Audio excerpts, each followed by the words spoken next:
शहराच्या मध्यभागी उंच काचेच्या इमारतीत राहणारा रोहन देशमुख आजूबाजूच्या लोकांसाठी यशाचं जिवंत उदाहरण होता. काही वर्षांपूर्वी त्याच्याकडे साधी नोकरी होती, पण हुशारी, मेहनत आणि योग्य संधी यामुळे त्याने स्वतःचा व्यवसाय उभा केला आणि काही वर्षातच कोट्यावधींची उलाढाल करणारा व्यापारी बनला. महागडी गाडी, आलिशान बंगला, महागडे कपडे, परदेश दौरे आणि मोठमोठ्या लोकांमध्ये उठबस हेच त्याच्या आयुष्याचं नवं जग बनलं होतं. पण या सगळ्या वैभवाबरोबर त्याच्यात एक गोष्ट वाढत होती, पैशाचा अहंकार. रोहनला आता माणसांची किंमत त्याच्या मनाने नाही तर त्याच्या खिशाने ठरवायची सवय लागली होती. त्याची आई लहानपणीच गेली होती. त्याचे वडील विठ्ठलराव यांनी शेतमजुरी, बांधकामावरची कामं आणि कधी मिळेल ते काम करून रोहनला शिकवलं होतं. स्वतःच्या अंगावर जुने कपडे असले तरी त्यांनी मुलाच्या शिक्षणासाठी कधी पैसे कमी पडू दिले नव्हते. रोहनला कॉलेजमध्ये पाठवण्यासाठी विठ्ठलरावांनी आपली 2 एकर जमीनही विकली होती. त्यावेळी ते म्हणाले होते, बाळा, जमीन गेली तरी चालेल, पण तुझं भविष्य उज्ज्वल झालं पाहिजे.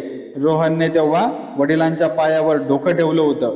पण काळ बदलला आणि त्याचं मनही बदललं. एके दिवशी विठ्ठलराव गावातून शहरात मुलाला भेटायला आले. अंगावर साधा पांढरा कुर्ता, खांद्यावर जुनी कापडी पिशवी आणि पायात झिजलेल्या चपला होत्या. ते रोहनच्या बंगल्याच्या दारात उभे राहिले. सुरक्षा रक्षकाने त्यांना अडवलं. विठ्ठलराव हसून म्हणाले, माझा मुलगा रोहन येथे राहतो, त्याला भेटायला आलोय. रक्षकाने आत फोन केला. काही मिनिटांनी रोहन स्वतः बाहेर आला. वडिलांना पाहताच त्याच्या चेहऱ्यावर आनंद उमटण्याऐवजी अस्वस्थता दिसू लागली. बाबा, तुम्ही अचानक इथे कसे आलात? त्याने विचारलं. अरे, तुला पाहावं म्हणून आलो. बऱ्याच दिवसात भेटलो नाही. तुझ्यासाठी गावावरून भाकरी, लोणचं आणि तुझ्या आवडीची चटणी आणली आहे, विठ्ठलराव प्रेमाने म्हणाले. रोहनने आजूबाजूला पाहिलं. त्यावेळी त्याचे काही श्रीमंत मित्र बंगल्यात येत होते. त्याला वडिलांचा साधेपणा लाजिरवाणा वाटला. बाबा, तुम्ही आधी मला फोन का केला नाही? तो चिडून म्हणाला. फोन केला होता रे, पण लागला नाही, म्हणून विचार केला प्रत्यक्ष भेटावं. ठीक आहे, पण आता तुम्ही गावाला परत जा. माझ्याकडे आज खूप काम आहे. विठ्ठलराव काही क्षण शांत राहिले. त्यांच्या डोळ्यात दुःख आलं, पण त्यांनी ते लपवलं. बाळा, 2 घास तुझ्यासोबत खाऊन जाईन म्हणत होतो. रोहनने खिशातून काही नोटा काढल्या आणि त्यांच्या हातात ठेवल्या. हे घ्या, काही लागलं तर वापरा. विठ्ठलरावांनी त्या नोटांकडे पाहिलं आणि म्हणाले, मला तुझ्या पैशांची गरज नाही रे, मला फक्त तुझा वेळ हवा होता. रोहन हसला. बाबा, वेळ ही सगळ्यात महाग वस्तू आहे, प्रत्येकाला देता येत नाही. हे ऐकून विठ्ठलरावांच्या हातातली पिशवी खाली सरकली. त्याने हळूच ती उचलली आणि म्हणाले, ठीक आहे बाळा, सुखी राहा. ते निघून गेले. रोहन मात्र आपल्या मित्रांकडे वळला आणि म्हणाला, गावाकडचे लोक ना कधी कधी परिस्थिती समजून घेत नाहीत. मित्र हसले आणि विषय बदलला. पण त्या रात्री विठ्ठलराव गावाकडे जाणाऱ्या बसमध्ये खिडकीजवळ बसले होते. त्यांच्या डोळ्यातून अश्रू वाहत होते. त्यांनी स्वतःशीच म्हटलं, मी मुलाला मोठं केलं, पण कदाचित त्याला श्रीमंत करताना त्याचं मन गरीब करून बसलो. काही महिन्यांनी रोहनचा व्यवसाय अचानक मोठ्या संकटात सापडला. एका मोठ्या व्यवहारात त्याचा कोट्यावधी रुपयांचा तोटा झाला. भागीदारांनी साथ सोडली. बँकेने कर्जाची परतफेड मागितली आणि ज्यांना तो मित्र समजत होता ते एक एक करून दूर गेले. त्याच्या महागड्या गाड्या विकण्याची वेळ आली. बंगल्यावर कर्जाचा ताण वाढला. रोहन पहिल्यांदाच घाबरला. ज्यांच्यासाठी तो वडिलांना कमी समजत होता त्या श्रीमंत लोकांपैकी एकही त्याच्या मदतीला आला नाही. त्याने अनेकांना फोन केले, पण प्रत्येकाकडे काही ना काही कारण होतं. शेवटी त्याला गाव आठवलं. त्याला आपल्या वडिलांची आठवण झाली. अनेक वर्षांनी त्याने स्वतःहून वडिलांना फोन केला. फोन विठ्ठलरावांनी उचलला. हॅलो बाबा. रोहनचा आवाज थरथरत होता. हो बाळा, बोल, मला तुमची मदत हवी आहे. काही क्षण शांतता पसरली.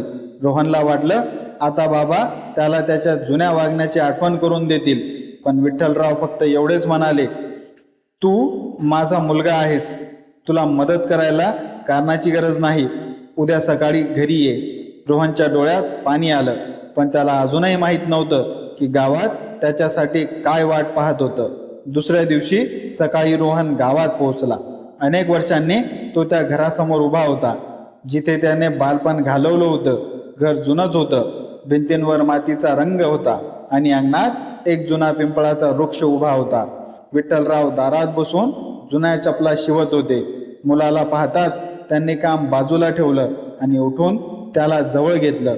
रोहन वडिलांच्या मिठीत लहान मुलासारखा रडू लागला. बाबा, मी तुमच्याशी खूप वाईट वागलो, मला माफ करा. विठ्ठलरावांनी त्याच्या पाठीवर हात फिरवला. मुलगा चुकतो तेव्हा बाप राग धरत नाही, पण एक गोष्ट सांग, एवढा पैसा असून तू आज इतका असहाय्य का झालास? रोहनने मान खाली घातली. कारण मी पैशाला सगळं समजलो. मला वाटलं पैसा असेल तर माणूस मोठा असतो, पण आज कळालं पैसा संकटात माणसं विकत घेऊ शकत नाही. विठ्ठलराव काही क्षण शांत राहिले. मग त्यांनी घराच्या मागच्या बाजूला असलेल्या छोट्याशा शेताकडे पाहिलं. तुला आठवतंय का, तुझ्या कॉलेजच्या फीचे पैसे कुठून आले होते? रोहनने मान वर केली. तुम्ही जमीन विकली होती. हो, पण त्या जमिनीची किंमत फक्त पैशात नव्हती, ती माझ्या वडिलांची आठवण होती. तरी मी ती विकली, कारण मला वाटलं माझ्या मुलाचं भविष्य त्या जमिनीपेक्षा मौल्यवान आहे. त्यावेळी माझ्याकडे पैसा नव्हता, पण तुझ्यावर विश्वास होता. रोहनच्या डोळ्यातून अश्रू वाहू लागले. बाबा, मी तुमच्या त्यागाची किंमत पैशात मोजली. विठ्ठलराव हसले. त्यागाची किंमत पैशात कधीच मोजता येत नाही. मग त्यांनी एक जुना लोखंडी डब्बा आणला. त्यात काही कागदपत्र आणि एक छोटी वही होती. हे काय आहे? रोहनने विचारलं. तुझ्या आईच्या निधनानंतर मी तुझ्यासाठी केलेली बचत. फार मोठी नाही, पण आयुष्यभर थोडं थोडं साठवलं. तुझ्या संकटात उपयोगी पडेल. रोहनने वही उघडली. प्रत्येक पानावर छोट्या रकमांची नोंद होती. शेतमजुरीचे पैसे, बांधकामाची मजुरी, दिवाळीत मिळालेली रक्कम, सणासुदीला मिळालेली बक्षिसं. शेवटच्या पानावर लिहिलं होतं, माझ्या रोहनसाठी. रोहनचा बांध फुटला. बाबा, तुम्ही अजूनही माझ्यासाठी पैसे साठवत होतात? बापाचं मन मुलाच्या वयाबरोबर मोठं होत नाही रे, ते कायम मुलाच्या काळजी इतकंच मोठं राहतं. विठ्ठलरावांनी आपल्या बचतीतील पैसे त्याच्या हातात ठेवले. रोहनने ते स्वीकारले नाही. त्याने वडिलांचे हात धरले आणि म्हणाला, आज मला तुमचे पैसे नकोत, मला तुमचा आशीर्वाद आणि तुमच्यासोबत काम करण्याची संधी हवी आहे. काही दिवसांनी रोहन शहरात परतला. त्याने आपला व्यवसाय पुन्हा उभा करण्याचा निर्णय घेतला. पण यावेळी त्याने एक मोठा बदल केला. त्याने खर्च कमी केला, कर्जाची योग्य योजना आखली आणि प्रामाणिकपणे काम करणाऱ्या छोट्या व्यावसायिकांना संधी देण्यास सुरुवात केली. त्याच्या ऑफिसमध्ये आता एका भिंतीवर एक वाक्य लिहिलं होतं, पैसा माणसाला श्रीमंत बनवू शकतो, पण माणुसकीच त्याला मोठं बनवते. रोहन दर महिन्याला गावात जाऊन वडिलांना भेटू लागला.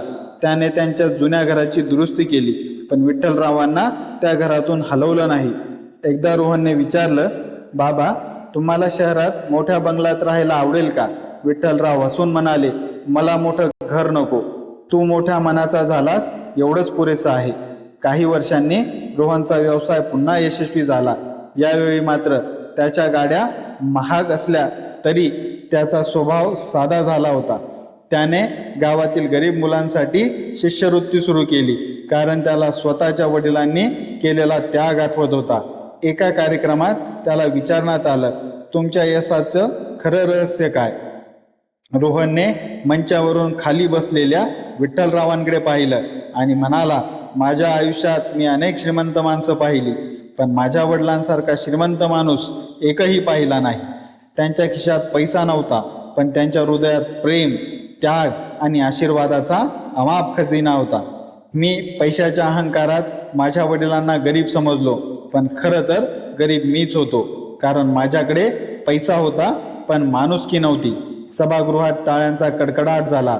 विठ्ठलरावांच्या डोळ्यात अभिमानाचे अश्रू होते. रोहन खाली उतरला, वडिलांच्या चरणी बसला आणि त्यांचा हात आपल्या डोक्यावर ठेवला. त्या क्षणी त्याला जाणवलं, जगात कितीही पैसा कमावला, कितीही मोठा बंगला बांधला, कितीही प्रसिद्धी मिळवली, तरी आई वडिलांच्या प्रेमापेक्षा मोठी संपत्ती कोणतीच नाही. पैशाचा अहंकार माणसाला लोकांपासून दूर नेतो, पण प्रेम, कृतज्ञता आणि माणुसकी त्याला पुन्हा आपल्या माणसांपर्यंत घेऊन येतात.